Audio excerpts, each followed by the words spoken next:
क्या बच्चों के लिए घर घर में इस्तेमाल होने वाले जॉनसन एंड जॉनसन के बेबी पाउडर की वजह से कैंसर हो सकता है? ये सवाल इसलिए क्योंकि दुनिया के सबसे बड़ी हेल्थ केयर कंपनियों में शामिल जॉनसन एंड जॉनसन ने अपने बेबी पाउडर पर लगे ऐसे ही आरोपों से जुड़े हजारों मुकदमे सेटल करने के लिए 50,000 करोड़ रुपए से ज्यादा का भुगतान करने को तैयार हो गई है। तो क्या इसका ये मतलब निकाला जा सकता है कि कंपनी ने अपनी गलती मान ली है या बात कुछ और है? आइए समझते हैं क्या है पूरा मामला।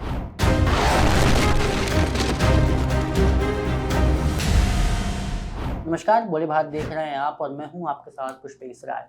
दुनिया के दिग्गज health care company Johnson and Johnson यानी J&J इस समय अपने इतिहास के सबसे बड़े कानूनी विवादों में से एक का सामना कर रही है। कंपनी पर करीब 76,000 मुकदमे चल रहे हैं। इनमें हजारों महिलाओं का आरोप है कि कंपनी के टैल्क बेस्ड बेबी पाउडर का लंबे समय तक इस्तेमाल करने की वजह से उन्हें ओवरियन कैंसर हुआ। इन्हीं मामलों को खत्म करने के लिए अब कंपनी 5.5 अरब डॉलर का समझौता प्रस्ताव रखा है। भारतीय रुपए में ये रकम करीब 52,640 करोड़ रुपए बैठती है।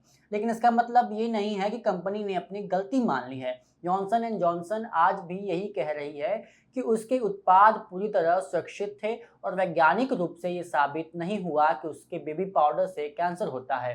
कंपनी का कहना है कि अगर वो चाहती तो अदालत में आगे भी मुकदमे लड़ सकती थी, लेकिन 15 साल से चल रहे इस विवाद को खत्म करने के लिए उसने समझौते का रास्ता चुना है। अब सवाल है कि पूरा विवाद आखिर शुरू हुआ कैसे। दरअसल कई महिलाओं ने दावा किया कि उन्होंने सालों तक जॉनसन एंड जॉनसन का टैल्कम पाउडर इस्तेमाल किया, बाद में उन्हें ओवरियन कैंसर हो गया। उनका आरोप है कि कंपनी के टैल्कम पाउडर में एब्स्टेन नाम का खतरनाक पदार्थ मौजूद था। एब्स्टेस एक ऐसा मिनरल माना जाता है जिसका लंबे समय तक संपर्क कई तरह के कैंसर से जुड़ा रहा है। हालांकि कंपनी लगातार कहती रही है कि उसके उत्पादों में ऐसा कोई खतरनाक तत्व नहीं था। वैज्ञानिकों की राय भी इस मुद्दे पर पूरी तरह एक जैसी नहीं है। कुछ रिसर्च में टैल्क के इस्तेमाल और ओवरियन कैंसर के बीच संबंध मिलने की बात कही गई, जबकि दूसरी कई स्टडीज में ऐसा कोई स्पष्ट सबूत नहीं मिला। इस बीच बढ़ते विवाद के बाद कंपनी ने बड़ा फैसला लिया। साल 2020 में अमेरिका और कनाडा में उसने टैल्क बेस्ड बेबी पाउडर बेचना बंद कर दिया। उसकी जगह cornstarch based baby powder launch किया गया। फिर 2023 में कंपनी ने दुनिया भर में टैल्क बेस्ड बेबी पाउडर की बिक्री ही बंद कर दी। हालांकि तब भी कंपनी ने यही कहा कि यह फैसला सुरक्षा कारणों से नहीं बल्कि अपने प्रोडक्ट पोर्टफोलियो को आसान बनाने के लिए लिया गया है।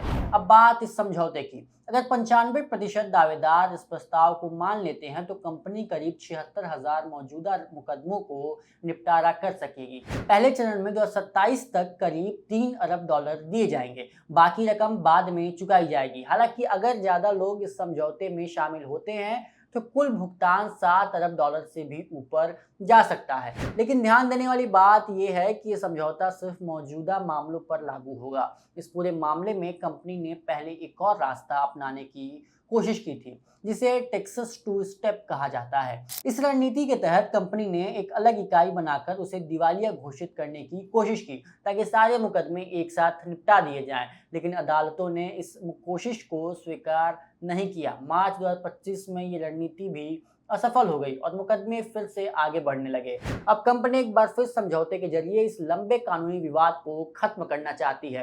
फिलहाल सबकी नजर इस बात पर है कि क्या 95% दावेदार इस प्रस्ताव को स्वीकार करेंगे या फिर दुनिया की सबसे बड़ी हेल्थ केयर कंपनियों में से एक को आने वाले कई सालों तक अदालतों में इन हजारों मुकदमों का सामना करना पड़ेगा।